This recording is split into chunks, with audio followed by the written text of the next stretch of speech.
A so-called API or application programming interface is necessary for two different applications to talk to each other and exchange data.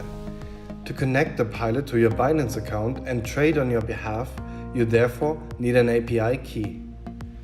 To create an API key, which we will use in the next videos, log into your Binance account and find the section API on your User Center homepage.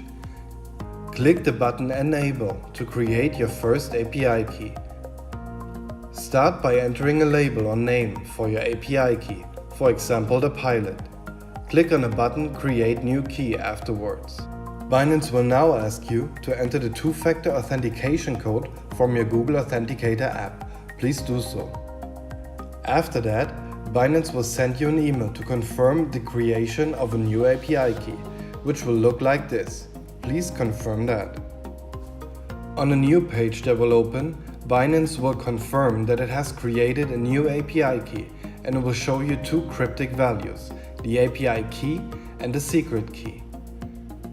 Please write those values down somewhere, maybe an empty Word document, as we will need them later and Binance will show you the secret key only this one time. Please make sure that you don't copy an empty space at the end of the API or secret key. We now have everything ready to get started with the pilot.